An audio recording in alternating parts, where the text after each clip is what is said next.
After my dad's death, I became the new manager at his car dealership, but salesmen called me Little Miss Pity Hire and took every chance to mock me.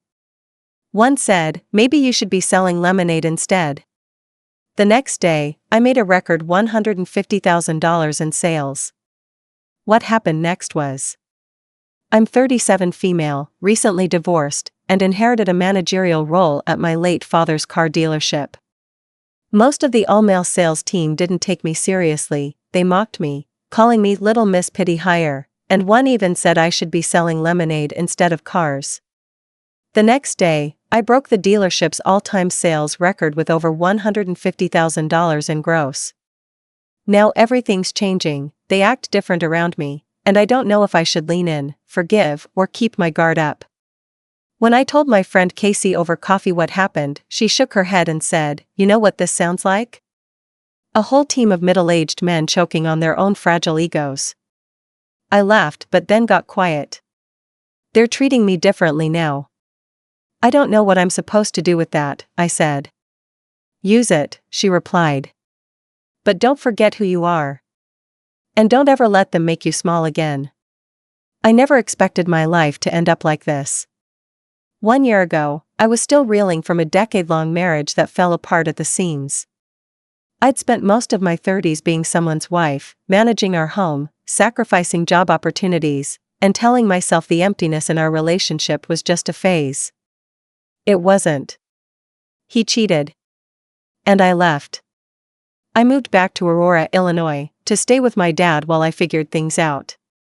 He had his own health problems, but he was the one person I could be quiet around, no judgment, just coffee, baseball on mute, and a little teasing when he caught me crying over Hallmark movies.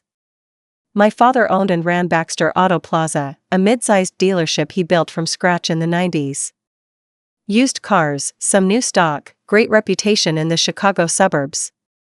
Everyone in town knew Hal Baxter. Everyone respected him. Except maybe the guys who worked for him. They didn't hate him, but they didn't understand him. Hal didn't act like a boss. He acted like a wartime captain, led by example, didn't put up with BS, and definitely didn't baby anyone. When I was little, I'd sit in the back office drawing pictures while he closed sales. I remember the smell of coffee, tires, and the weird dusty cologne some of the older salesmen wore. It all felt safe back then. Like a world where Dad knew exactly what to do, and I didn't have to. But everything changed on a Thursday morning. Dad had a heart attack in his kitchen while brewing his first pot of coffee. I found him slumped over the counter, still holding a half-open package of sugar. He was gone before the ambulance arrived. Everything after that moved in a fog: the funeral, the estate paperwork, the condolences, the flowers that sat in vases too long. Then came the reading of the will. He'd left me everything: the business, the office, the responsibilities. There was no second in command. No secret plan. Just my name and the phrase, "I trust her judgment." That was it. No one said anything out loud at the dealership, but the shift in the air was unmistakable the moment I walked in. I didn't come in with a big announcement. No new sheriff speech. No attempt to take over the room. I showed up Monday morning in a pressed blouse and black slacks, walked into Dad's office, now my office, and started reviewing sales logs. But I could feel it. The tension. The side glances. The silence that got just a little too quiet when I walked past the break room. They didn't hide it for long. Franklin, one of the older sales guys, probably mid-50s with a smirk for every sentence, was the ringleader. He called me Little Miss Pity Hire behind my back, but not so quietly that I wouldn't hear. I knew what they thought, that I was just a grieving daughter, a seat warmer who'd fade out once she realized running a dealership wasn't for her. And I knew why. Because I didn't look like them. I didn't joke like them. I didn't talk about fishing or fantasy football or use the word UPS to refer to walk-in customers like it was sacred dealer lingo. I spent my first week listening. Watching. Trying to get a sense of who was who. Most of them had been there for years: Carter, Leon, Tim, Mark, men with varying degrees of sales charm and middle-aged malaise. They weren't all bad, just insulated. Used to their system, their jokes, their rhythm. I was the disruption. The insult that lit the fire came from Franklin again. I was walking the lot with a clipboard, taking inventory and making notes on cars that hadn't moved in months. He looked up from a group conversation and said, "Hey Rowan, maybe you should be selling lemonade instead." Laughter followed. Not the loud kind, the worst kind. The snickering that says we all know you don't belong here. Something clicked in me then. Not anger, not shame. Just resolve. They thought I didn't know what I was doing. But what they didn't know was that for the last 6 months before Dad died, he'd been training me. It started casual, him explaining how he negotiated with the banks, how he priced the lot for seasonal inventory, how he handled the service department. Then it got serious. He had me sit in on real vendor calls. Gave me login credentials to all the back-end systems. Even had me roleplay closing a lease deal on paper just to test my instincts. He knew he didn't have much time. I didn't want to believe it, but looking back now, it's so obvious.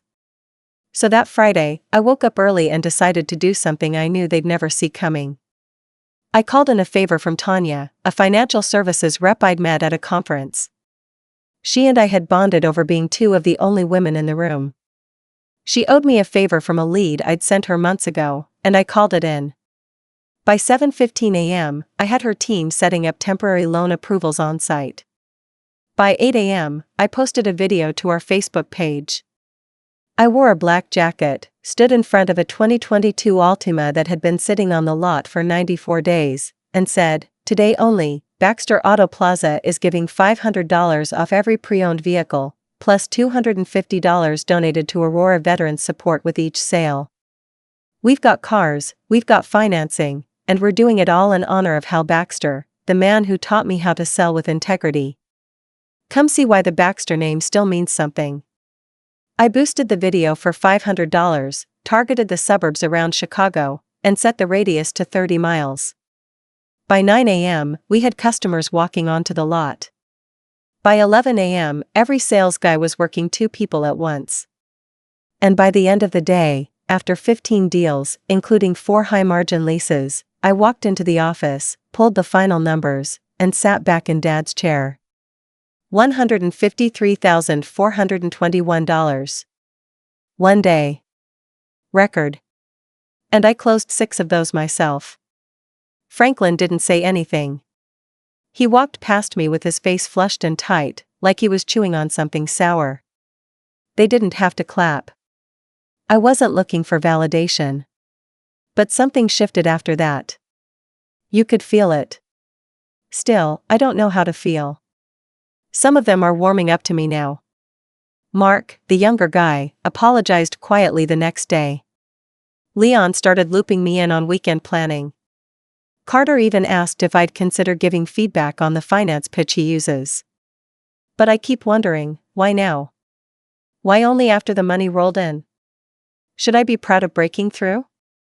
Or should I be pissed it took outperforming all of them in a single day for them to stop mocking me? I haven't answered that question yet. But I know one thing, I'm not going anywhere. And the lemonade? Well, it sold just fine. The following Monday felt like a completely different dealership. I noticed it in the smallest things. The tone of good morning greetings had changed, no more sarcasm, no more side glances. Just simple, maybe even respectful. Someone had even left coffee in the pot for once. The guys weren't suddenly best friends or anything, but there was a quiet shift, like they realized I wasn't going to crumble or leave, no matter how much they doubted me. I wasn't expecting them to praise me, and honestly, I didn't want that. I just wanted space to do the job right, to make good on the responsibility my dad had left in my hands. The first order of business was updating the CRM. The dealership was still operating off a Frankenstein mix of spreadsheets and paper folders.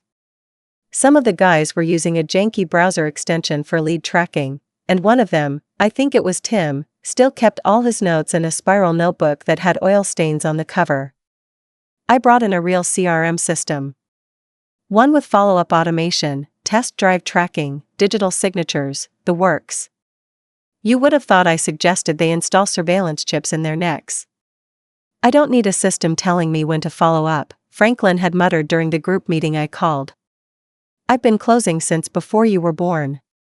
You mean when you were still using payphones? I replied, deadpan. A couple of the others chuckled, but no one defended him. It was moments like that where I saw what leadership really meant, not yelling, not dominating, just quietly refusing to back down when someone tried to make you small. I didn't push the CRM right away. I rolled it out in stages, starting with Mark and Leon, both of whom were willing to try it if I gave them support. I offered a small bonus for each sale that included full CRM documentation and tracked follow-up. Within 2 weeks, they were both hooked. Tim came on board reluctantly after seeing Leon hit his monthly goal 2 weeks early. Carter followed. Only Franklin refused. He kept muttering about how the old ways still work. But the numbers didn't lie. He was closing fewer deals and getting fewer follow-up appointments. I didn't say much. I just let the data speak. Meanwhile, I was doing something they didn't expect. I was actually talking to the customers.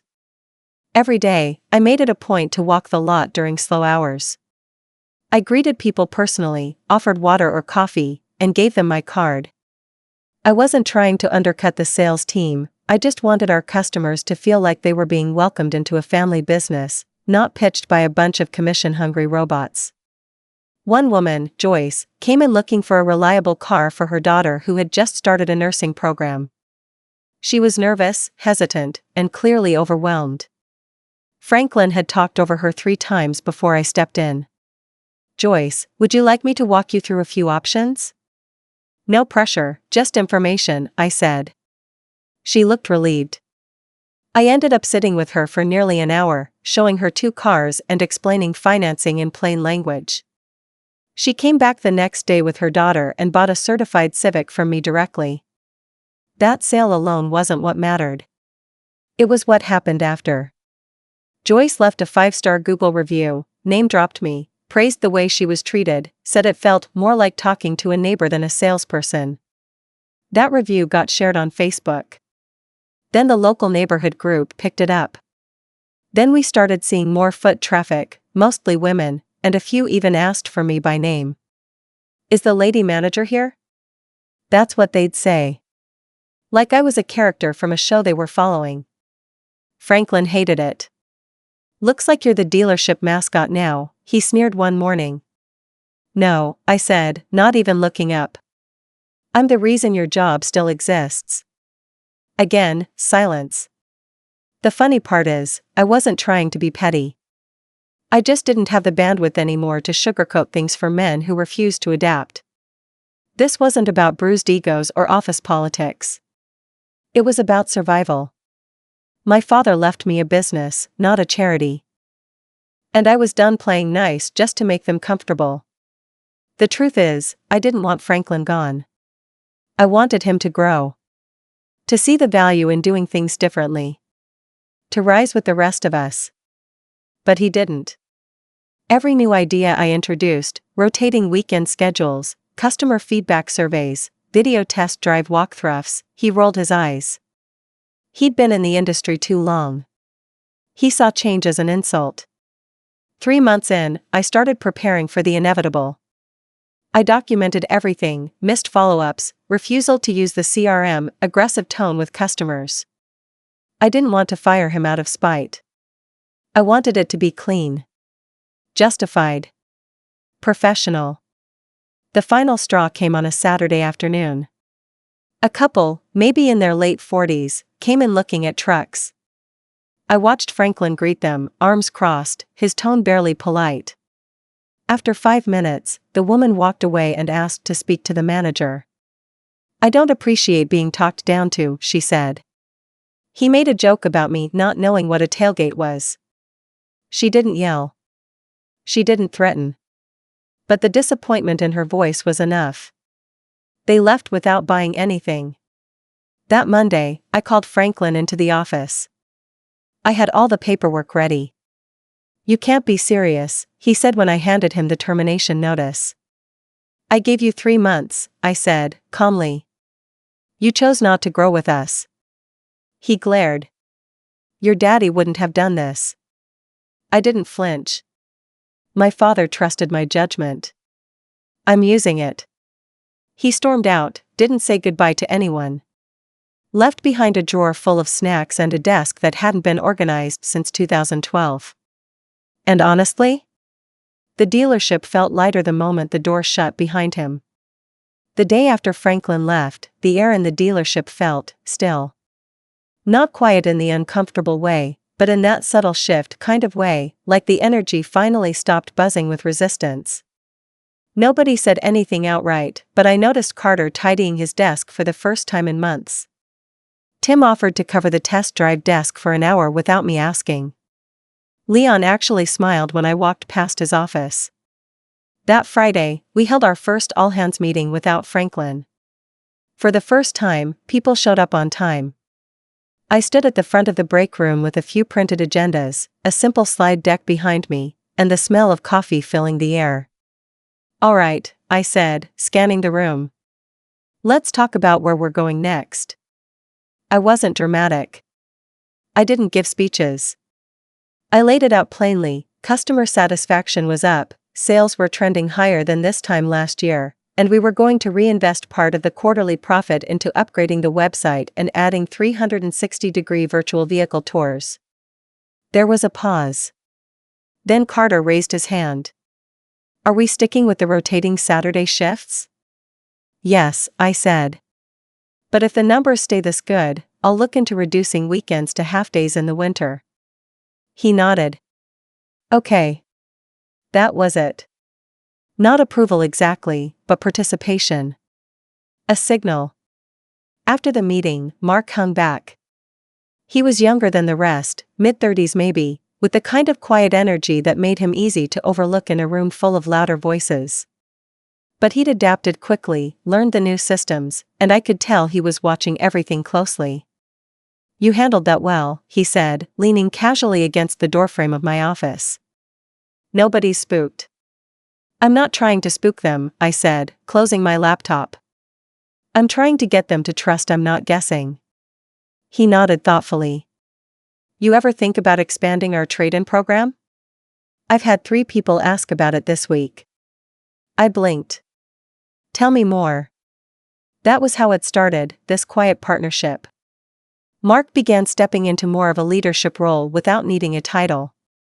He'd come in early sometimes just to walk the lot with me, pointing out cars that hadn't moved, sharing small talk about why certain models weren't selling like they used to.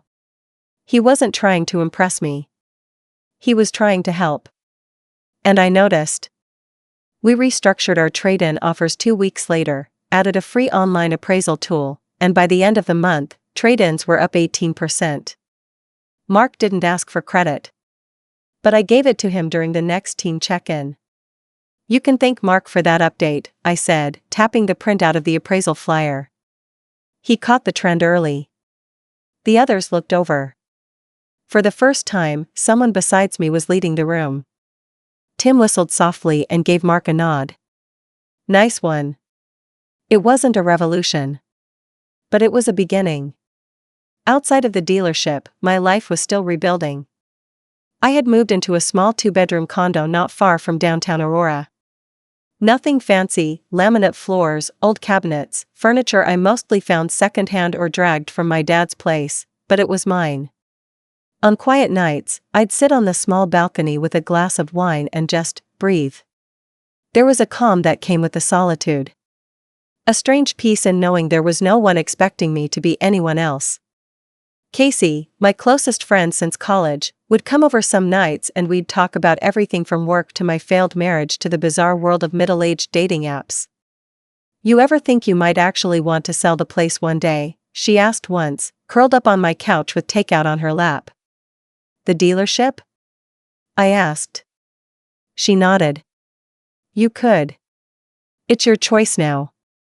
I shook my head slowly. I don't think I'm done with it yet. I feel like I'm just starting to understand it. She smiled. You sound like him. That caught me off guard. I didn't know whether to smile or cry. I still thought about my dad constantly. In small, stupid ways.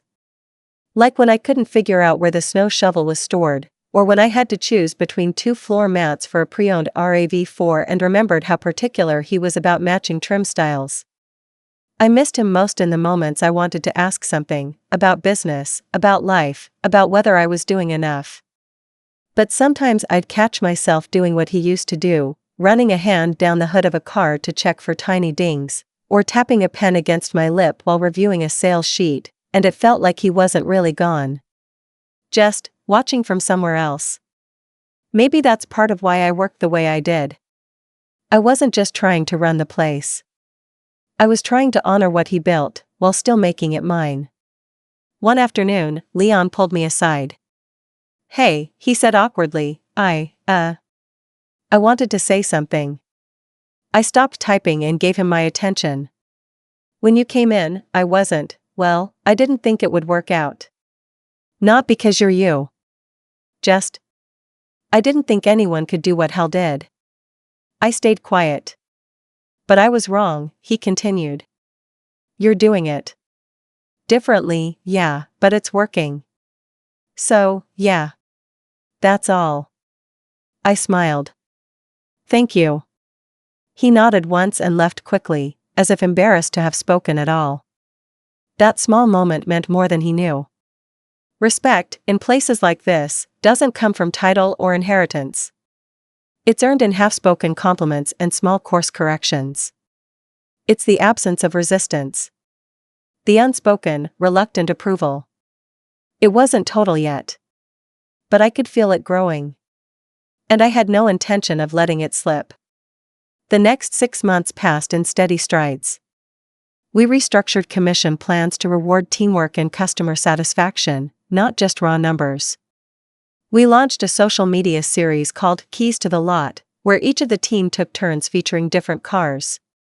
It started awkwardly, but once Tim's video about his childhood obsession with classic trucks went semi-viral on TikTok, everyone got on board. Even Carter started asking questions about hashtags. We hired 2 new salespeople, one, a woman named Mariella, who had worked in rental sales for years and had a way of making even the pickiest customers feel like family. The other, Darren, was a tech-savvy 20-something who helped overhaul our online inventory display. He brought in drone footage of the lot that made it look like a premium dealership from downtown Chicago.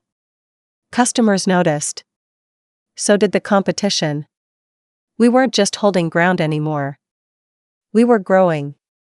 But the real full-circle moment came out of nowhere, in the form of a voicemail. I remember it exactly. "Hey, Rowan. It's Franklin. Listen. I was wondering if you might have a few minutes to talk. I heard you guys have been doing well. I've been out of work since I left and, figured maybe we could talk. Anyway. Let me know." I played it twice, just to let the tone sink in. He didn't apologize. Not really. Just implied he wanted back in. I waited a full day before calling him back. "Hi Franklin," I said. "Got your message." "Yeah," he replied, voice hopeful but cautious. "Wasn't sure if you'd pick up." "I almost didn't," I admitted. "But here we are." He cleared his throat. "I know I wasn't exactly easy to work with before. Just wanted to see if there's any room for me again. Things on my end haven't been great." I let that sit. "You know," I said carefully, "you once told me I should be selling lemonade instead of cars." He chuckled uncomfortably. "Yeah, wasn't one of my finer moments." "No," I said. "It wasn't." There was a long silence. "I'm not going to rehire you," I said. "This team's stronger without that kind of energy. We've built something good, respectful, collaborative, forward-thinking. You didn't want to be part of that then. I don't think you'd want it now." "You sure?" he asked, a thread of desperation slipping into his voice. "I am." "Okay," he said quietly. "Fair enough." I hung up, leaned back in my chair, and let out a slow, steady breath. There was no need for gloating. No dramatic confrontation. The revenge had already happened. It was in every happy customer, every employee who no longer walked on eggshells, every ounce of respect I'd earned the hard way. Franklin's downfall wasn't something I needed to orchestrate. He did it to himself. And me? I'd built something better in his absence. The dealership is still standing, stronger than ever. Our monthly numbers now consistently beat what they were during my father's final years. We sponsor the Little League team. We run a winter coat drive. We're not just a place to buy cars, we're part of the community again. I kept the Baxter name. Not because I had to, but because I wanted to. Every morning, when I unlock the front door and flip the lights on, I think of Dad. I think of the grease-stained blueprints he kept under the counter. I think of the way he always believed in me, even when I didn't believe in myself. And I know, wherever he is, he's proud. I no longer wear the blazer to look official. I wear it because it fits. And the girl they called Little Miss Pitty Hire? She built an empire out of lemonade.